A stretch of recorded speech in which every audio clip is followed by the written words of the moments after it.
तो कैसे हैं आप सभी। Hello friends, welcome back to our channel. Guys, if you are preparing for competitive exam like bank PO, railway, SSC CGL, then you should watch our video and come to our channel. So guys, हम लोग discuss कर रहे हैं Uttar Pradesh teacher eligibility test के जो previous year में papers हुए थे उनके क्वेश्चंस को, मैथ सेक्शन के जो मैथ सेक्शन में क्वेश्चन आते हैं वो प्रीवियस ईयर के जो पेपर हुए हैं उनके क्वेश्चनों को डिस्कस कर रहे हैं। तो हमारा नेक्स्ट क्वेश्चन है, 2 अंकों वाली संख्या के दोनों अंकों का योग 9 है। यदि संख्या में 27 जोड़ दिया जाए तो अंकों का क्रम उलट जाता है। तो संख्या हमें ज्ञात करनी है। तो माना उस संख्या का दहाई का अंक x है तथा इकाई का अंक y है। इकाई का अंक y है, तब वह संख्या होगी 10x प्लस y। वह संख्या होगी।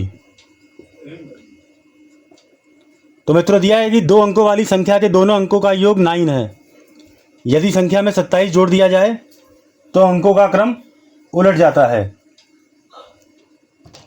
तो मित्रों, हमें एक कंडीशन और दी गई है कि 2 अंकों वाली संख्या के दोनों अंकों का योग 9 है, यानी वह संख्या तो 10x प्लस y होगी, लेकिन उनके जो दोनों अंक x और y हैं इनका योग 9 है। साथ ही कह रहा है यदि संख्या में 27 जोड़ दिया जाए तो अंकों का क्रम उलट जाता है, यानी संख्या 10x प्लस y में अगर 27 जोड़ देंगे तो उनका क्रम उलट जाता है, यानी जो नई संख्या बनेगी वो 10y प्लस x हो जाएगी। तो मित्रों, हमें यहाँ इक्वेशन 1 और इक्वेशन 2 प्राप्त हो गई है। यहाँ से हम x और y की वैल्यू फाइंड आउट करेंगे। तो यहाँ से 10x, ये x मेरा इधर आ जाएगा x प्लस 27 और ये 10y और उधर y चला जाएगा, तो 10y माइनस y, यानी 9x plus 27 equal to 9y, या 9x minus 9y equal to minus 27। तो मित्रों, ये मेरी तीसरी इक्वेशन हो जाएगी। तो मित्रों, हमारी इक्वेशन है x plus y equal to 9 और दूसरी इक्वेशन है 9x minus 9y equal to minus 27। या इस इक्वेशन को मैं लिख सकता हूँ x minus y equal to minus का 3, 9 से दोनों साइड डिवाइड करने पे, तो इक्वेशन 1 और ये इक्वेशन 4 मान लेते हैं। यानी x plus y equal to 9, x minus y equal to minus 3। इसको एडअप कर देंगे तो ये जो है plus y minus y cancel out हो जाएगा। 2x इक्वल टू 9 में से 3 गया 6, इसलिए x इक्वल टू 3। x की वैल्यू 3 मैं यहाँ पुट कर दूंगा, तो 3 plus y equal to 9, so y equal to 6। तो संख्या हो जाएगी 10x प्लस वाई, यानी 10 इंटू 3 प्लस 6, 10 यहाँ 3 6 36, तो 36 इज़ माई राइट आंसर। अब इसको क्रॉस चेक कर लेते हैं। तो संख्या हमें 36 प्राप्त हो गई है।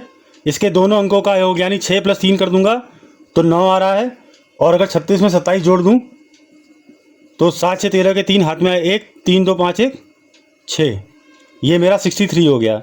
यानी पहले संख्या 36 थी, 27 जोड़ने पे 63 हो गया, यानी अंकों का क्रम उलट गया है। सो 36 इज माई राइट आंसर।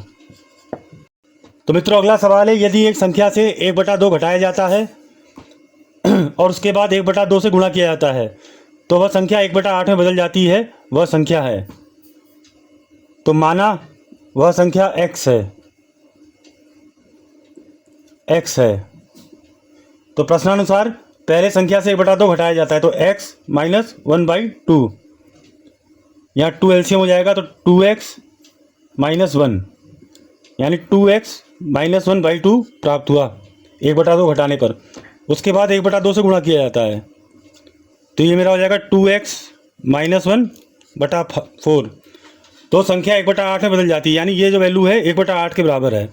इसको क्रॉस मल्टीप्लिकेशन कर देंगे तो 8 दूनी 16x माइनस 8 इक्वल टू 4, इसलिए 16x इजकल टू 8 4 12, इसलिए x इजकल टू 12/16। तो 4 तियाँ 12 और 4 चौक 16, यानी 3/4 इज़ माई राइट आंसर। इसको क्रॉस चेक भी कर लेते हैं एक बार। जैसा कि हमें प्राप्त हो गया है वो संख्या 3/4 है, तो 3/4 में से पहले 1/2 घटा देंगे। ये मेरा आएगा 4 LCM 3 - 2 यानी 1/4। और 1/4 में 1/2 की गुणा कर देंगे तो ये मुझे 1/8 प्राप्त हो जाएगा। सो इसीलिए मित्रों राइट आंसर इज 3/4। मित्रों अगला सवाल है, एक परिमेय संख्या 5/19 व इसके योज्य प्रतिलोम के गुणनफल का गुणात्मक प्रतिलोम होगा। मतलब हमें एक परिमेय संख्या दी गई है जो कि है 5/19। अब इस परिमेय संख्या का योज्य प्रतिलोम पहले हमें प्राप्त करना पड़ेगा। योज्य प्रतिलोम, तो योज्य प्रतिलोम इसका होगा, यहाँ पे नेगेटिव का साइन आ जाएगा -5/19। तो प्रश्न के अनुसार इस परिमेय संख्या व इसके योज्य प्रतिलोम का गुणनफल, यानी परिमेय संख्या 5/19 और इसका योज्य प्रतिलोम -5/19, इसका हमें गुणनफल पहले ज्ञात करना पड़ेगा। यानी -25 और 19 का वर्ग जो होता है 361। ये तो हमें गुणनफल प्राप्त हो गया है। अब इसका गुणात्मक प्रतिलोम क्या होगा, यानी हमें इस संख्या का गुणात्मक प्रतिलोम प्राप्त करना है। तो गुणात्मक प्रतिलोम हमारा होगा, गुणात्मक प्रतिलोम में हम अंश हर आपस में इंटरचेंज हो जाएंगे। तो -361/25, this is my right answer. मित्रों अगला सवाल है, 5.47 × 5.47 - 4.53 × 4.53 ऑब्लिक 0.94 - 14.50/7.25, इसको हमें सिंप्लीफाई करना है। तो मित्रों पहले मैं बता देता हूँ, 7.25 को अगर मैं 2 से गुणा करूँगा तो 14.50 या 14.50 ही आएगा। तो ये तो इससे सीधे 2 से कैंसिल आउट कर देगा। और ये 5.47 × 5.47 है, तो इसको लिख देंगे 5.47 का स्क्वायर। ऐसे ये 4.53 है तो 4.53 का स्क्वायर और बटे में 0.94, और ये 2 से कैंसिल आउट हो गया तो यहाँ 2 आ जाएगा। अभी हमारा a² - b² का फॉर्मूला बन जाएगा, जो कि होता है a - b a + b, यानी a - b और a + b।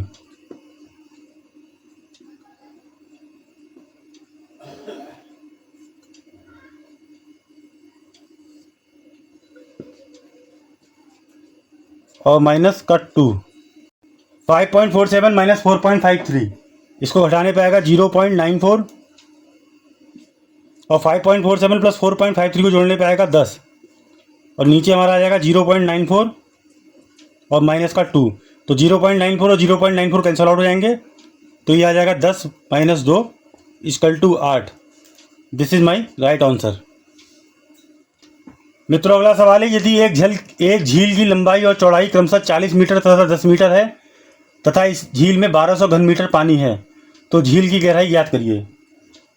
तो माना झील की गहराई h मीटर है, झील की गहराई h मीटर है। अब झील का आयतन जो होगा, झील का आयतन वही होगा जो जितना झील में पानी होगा, यानी उसमें उपस्थित जल की मात्रा उपस्थित जल की मात्रा।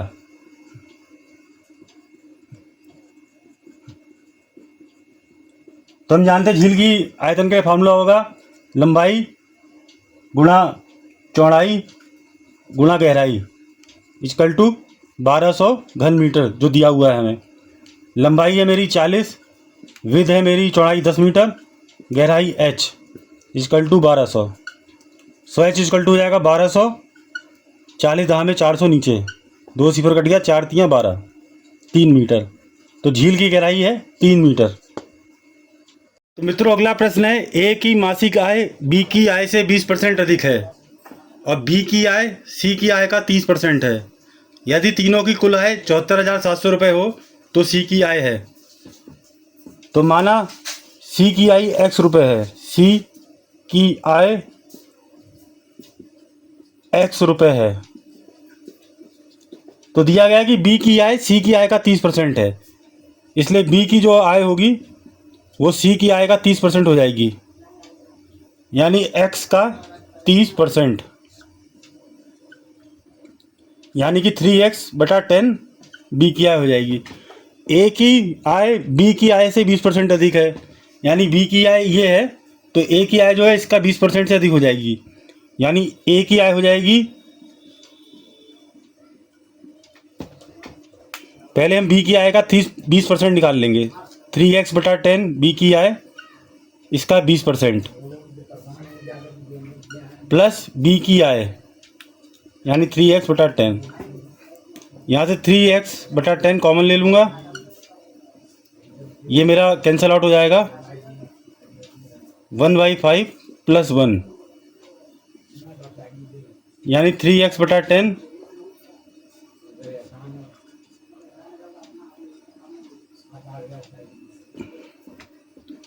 3x/10 6/5। तो मित्रों ए की आय निकल गई हमारी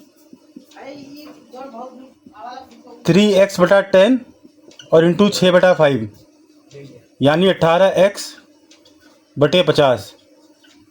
बी की आय हमने निकाली थी 3x/10 और x की जो सी की आय हमने x मानी थी, तो इन तीनों की आय का कुल योग 74,700 रुपये है, यानी 18x/50 plus 3x/10 plus x equal to 74,700 रुपये। इसको सिंप्लीफाई कर लेंगे, 18x plus 15x plus 50x equal to 74,700 रुपये, यानी कि 18x plus 15x plus 50x बटा 50 इक्वल टू 74,700। इसको आगे सिंप्लीफाई करेंगे तो 50 और 18 68x प्लस 15x बटा 50 इक्वल टू 74,700। तो 8 5 13 के 3 हाथ में 1 6 1 7 1 8 83x इक्वल टू 74,700 इंटू 50, इसलिए x बराबर हो जाएगा 74,700 इंटू 50 बटा 83। इसको हम फर्दर सिंप्लीफाई कर लेंगे तो हमारी x की वैल्यू 45,000 आ जाएगी, यानी जो c की आय है वो 45,000 है। अगला प्रश्न है, दी गई आकृति में x और y के मान हमें ज्ञात करने हैं। अब मित्रों इस क्वेश्चन में क्या है, ये ए बी सी हमारा एक त्रिभुज है, इस ए बी सी त्रिभुज में कोण ए सी बी, कोण ए सी बी, कोण ए सी बी यानी कि ये होगा एंगल y, और कोण सी बी ए ये होगा एंगल x। तो मैंने x और y की वैल्यू ज्ञात करनी है। अब हम देख सकते हैं मित्रों, कोण angle A C B equal to होगा एंगल डी सी ई, यानी ये कोण और ये कोण बराबर होंगे क्योंकि ये शीर्षाभिमुख कोण है, शीर्षाभिमुख कोण, शीर्षाभिमुख कोण आपस में बराबर होते हैं। ये हो जाएगा 80 डिग्री, यानी कोण y की वैल्यू 80 डिग्री हो जाएगी। अब हमें कोण y की वैल्यू 80 डिग्री पता लग गई है और ये हमें एंगल दिया हुआ है 50 अंश। तो हम जानते हैं किसी त्रिभुज ए बी सी में तीनों कोणों का योग 180 होता है, यानी 50 प्लस 80 और ये एंगल x इक्वल टू 180। तो x इक्वल टू हो जाएगा 180 और माइनस का 130, इसलिए एक्स बराबर हो जाएगा 50 डिग्री। यानी एंगल एक्स हो जाएगा 50 और एंगल वाई हो जाएगा 80। So this is answer. मित्रों अगला सवाल है, एक एलिवेटर किसी खदान में 6 मीटर प्रति मिनट की गति से उतरता है। यानी एक एलिवेटर या एक लिफ्ट है जो 6 मीटर प्रति मिनट यानी 1 मिनट में 6 मीटर की चाल से खदान में उतरता है। यदि एलिवेटर ज़मीन के स्तर से 10 मीटर ऊंचाई से उतरता है तो 350 मीटर उतरने में लगा समय। तो मान लीजिए ये ज़मीन का स्तर है, ज़मीन से 10 मीटर ऊपर मान लीजिए पॉइंट ए है। यहाँ से एलिवेटर, अब ज़मीन के नीचे मेरी खदान होगी तो खदान में उसको 350 मीटर नीचे उतरना है। यानी ज़मीन से 350 मीटर नीचे तक आना है उसे, और ज़मीन से वो 10 मीटर ऊंचाई से उतर रहा है। यानी इसके द्वारा चली गई टोटल दूरी होगी, टोटल दूरी 10 मीटर ऊंचाई ज़मीन पे आने में और ज़मीन से 350 मीटर नीचे जाने में 360 मीटर। तो हम जानते हैं चाल बराबर होता है दूरी बटा समय, इसलिए उसको उतरने में टोटल समय लगेगा, समय बराबर दूरी बटा चाल।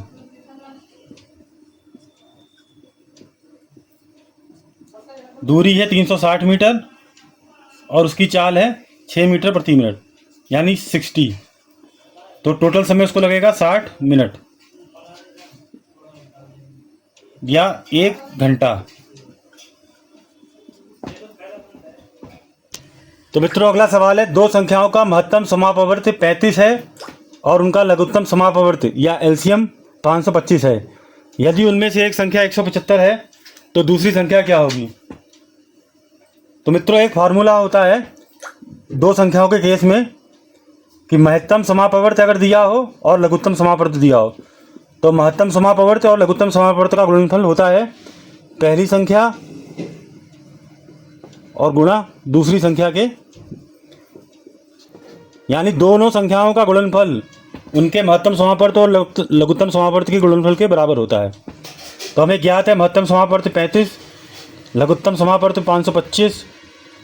उनमें से एक संख्या हमें 175 मिली दी है और दूसरी संख्या हमें ज्ञात करनी है, दूसरी संख्या हमें ज्ञात करनी है। इसलिए दूसरी संख्या हो जाएगी 35 गुणा 525 और बटे 175। तो 35 से 5 बार काट देगा, 25 के 5 हाथ में 2, 5 या 15 17 और 5 इसको फर्दर 105 में डिवाइड कर देगा। इसलिए दूसरी संख्या हो जाएगी 105। So this is right answer. तो मित्रों अगला सवाल है, यदि कोई राशि 5% वार्षिक साधारण ब्याज की दर से 6 वर्षों में 2600 हो जाती है तो वह राशि है। तो माना वह राशि x है, x है, यानी हमें मूलधन मान लिया x है। अब हम जानते हैं ब्याज बराबर फार्मूला होता है मिश्रधन, यानी मूलधन पर जो ब्याज लग के हमें वैसा प्राप्त होता है अंतिम उसे मिश्रधन बोलते हैं माइनस मूलधन। तो हमारा ब्याज हो जाएगा, जो हमें राशि हो जा रही है वो 2600 है, यानी ये मिश्रधन हो जाएगी माइनस x। अब साधारण ब्याज का एक फार्मूला और होता है जिसे बोलते हैं मूलधन गुणा दर गुणा समय और बटे में 100। तो हमारा ब्याज दिया हुआ है 2600 माइनस x, हमारा मूलधन है x, दर हमारी प्रतिशत में है 5% और समय जो है 6 वर्ष इंटू 100, यानी 2600 माइनस x 5 छक्का 30x बटा 100। यहाँ से मेरा क्रॉस मल्टीप्लिकेशन हो जाएगा। तो 2600 into 100 2 zero minus 100x equal to 30x।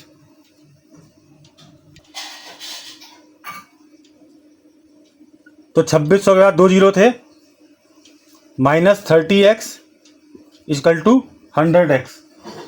जो हमें क्रॉस मल्टीप्लाई करने के बाद आया था, यानी कि ये है कितना वैसे 21 सैकड़ा हज़ार 10,000 लाख, यानी 2,60,000। तो 2,60,000 इक्वल टू 130x, इसलिए x बराबर हो जाएगा 2,60,000 बटे 130। ये सीफर से सीफर कैंसिल आउट, तो 13 दूनी 26, ये 2,000, यानी हमारा x ज्ञात हो गया है, वो 2,000 है। यानी जो हमारा मूलधन था या वो राशि जो थी जो हमसे पूछी गई है वो 2,000 थी। सो 2,000 इज आवर राइट आंसर। मित्रों अगला प्रश्न है 10 मीटर प्रति सेकंड को किलोमीटर प्रति घंटे में बदलें। तो हम जानते हैं कि मीटर प्रति सेकंड को किलोमीटर प्रति घंटे में बदलने के लिए 18/5 से गुणा करनी पड़ती है। तो यहाँ 10 मीटर प्रति सेकंड को अगर हमें किलोमीटर प्रति घंटे में बदलना है तो इसको 18/5 से गुणा करनी पड़ेगी। अभी हमारा किलोमीटर पर आवर हो जाएगा। सो 5 दूनी 10, 18 दूनी 36, 36 km पर आवर या किलोमीटर प्रति घंटा। This is our right answer. तो अगला सवाल है यदि दो संख्याओं का अंतर तथा गुणनफल क्रमशः 5 तथा 36 है तो उनके व्यतिक्रमों का अंतर क्या होगा। यानी हमें दो संख्याएं दी हुई हैं जिनका अंतर 5 और उनका गुणनफल क्रमशः 36 है, तो हमें उनके व्यतिक्रमों यानी उनके इन्वर्स का अंतर ज्ञात करना है। तो माना दोनों संख्याएं x और y हैं, तो संख्याओं का अंतर यानी x minus y equal to 5 और दोनों का गुणनफल 36 है। अब एक फार्मूला होता है x प्लस वाई का whole square equal to x minus y का होल स्क्वायर प्लस 4xy। अगर इन दोनों को ओपन कर देंगे तो देख लीजिए ये फार्मूला आ जाएगा x square plus y square plus 2xy, यहाँ से x square plus y square minus का 2xy प्लस का 4xy। तो यहाँ मेरा 2xy बच गया, ये x स्क्वायर इस x स्क्वायर से कटेगा, ये वाई स्क्वायर से कटेगा, और यहाँ 4 में से 2 गया 2, तो 2xy। तो ये फार्मूला अभी हमें याद रखना है। तो x प्लस वाई का whole square equal to x minus y का होल स्क्वायर प्लस 4xy। अब हमें पता था कि x माइनस वाई की वैल्यू, क्योंकि संख्याओं का जो अंतर है वो 5 है और संख्याओं का गुणनफल 36 है, तो x प्लस वाई का whole square, x minus y का होल स्क्वायर यानी 5 का स्क्वायर 25 प्लस 4 इंटू 36, तो x प्लस वाई का होल स्क्वायर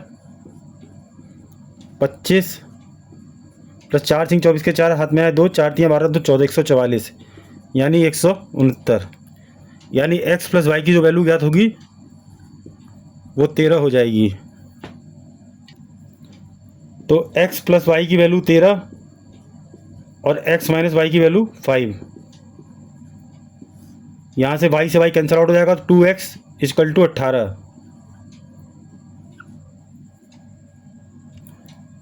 तो 2x इक्वल टू 18 आ जाएगा, तो x इक्वल टू 9। अब x बराबर 9 की वैल्यू मैं पहली क्वेश्चन रख दूंगा, तो 9 प्लस वाई इक्वल टू 13, इसलिए y equal to 13 minus 9, 13 minus 9 यानी 4।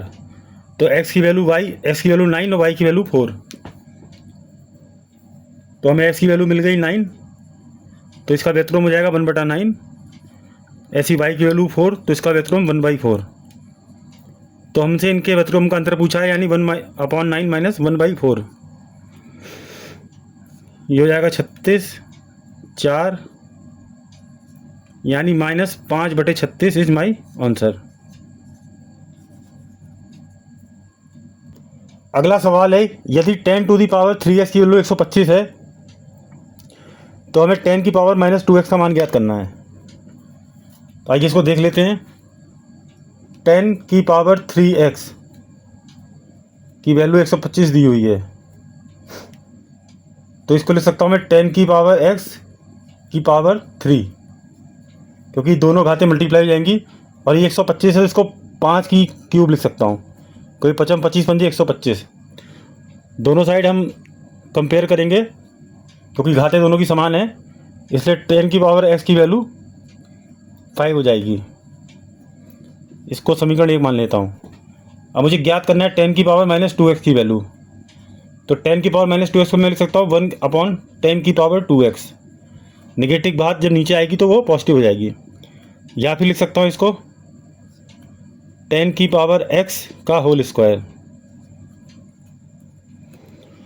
अब 10 की पावर x की वैल्यू मैं निकाल चुके हैं समीकरण 1 में, तो 5 का होल स्क्वायर यानी 1/25 इज माई आंसर। मित्रों अगला सवाल है 7 + 2√10 का वर्गमूल ज्ञात करना है। यानी हमें ज्ञात करना है रूट का साइन 7 + 2√10। अब पहले यहाँ देखते हैं हम 7 को लिख सकते हैं 5 + 2, या लिख सकते हैं √5 का स्क्वायर, क्योंकि √5 का स्क्वायर 5 भी होगा, और √2 का स्क्वायर। तो ये वैल्यू हम 7 की यहाँ पुट कर देंगे, तो हो जाएगी √5 का स्क्वायर प्लस √2 का स्क्वायर प्लस 2 रूट। अब हमारा जो 10 है इसको हम लिख सकते हैं 5 × 2। तो हमने एक फार्मूला पढ़ा है a + b का होल स्क्वायर, तो a² + b² + 2ab।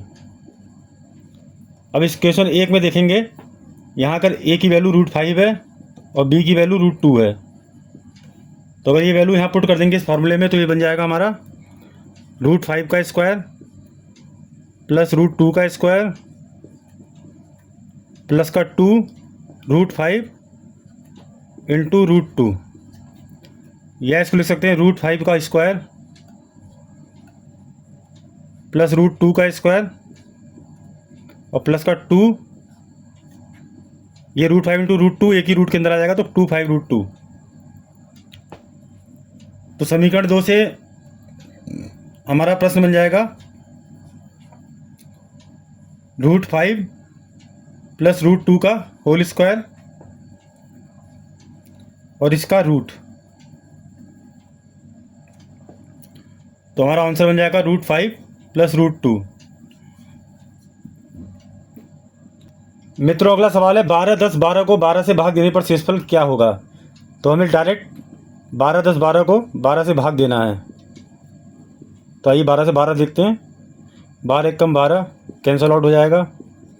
अब आएगा 1, लेकिन 1 12 से भाग नहीं जाएगा, तो यहाँ 0 लगाएंगे तो ये अगला 0 आ जाएगा। लेकिन 10 भी 12 से नहीं कटेगा, तो फिर एक 0 लगाएंगे तो अब 1 आ जाएगा। तो 12 × 8 = 96, 11 में से 6 गया 5, 9 में से 9 गया 0, तो ये 5 बचेगा। अब अगला 2 नीचे आ जाएगा, तो 12 चौक 48, ये आ गया 4। तो हमें शेषफल ज्ञात करना था जो कि 4 है, तो 4 इज माई राइट आंसर। तो अगला सवाल है मित्रों, यदि किसी वस्तु का क्रय मूल्य उसके विक्रय मूल्य का 3/2 है, तो लाभ या हानि का प्रतिशत है। मतलब इस केस में अगर लाभ हो या हानि हो तो वो कितने % होगी, हमें ये ज्ञात करना है। तो माना वस्तु का विक्रय मूल्य x रुपये है, वस्तु का विक्रय मूल्य x रुपये है। माना वस्तु का विक्रय मूल्य x नहीं, माफ़ी चाहता हूँ, 100 रुपये मानेंगे कैलकुलेशन को ईजी करने के लिए। तो क्रय मूल्य होगा विक्रय मूल्य का 3/2, यानी 100 का 3/2, तो 2 50 100, 50 या 150 रुपये। तो मित्रों स्पष्ट है कि क्रय मूल्य 150 रुपये है, यानी जो उसकी लागत थी वो 150 रुपये थी और जो बेचा गया 100 रुपये में। तो इस केस में हानि हुई है, तो हानि हमारी हुई है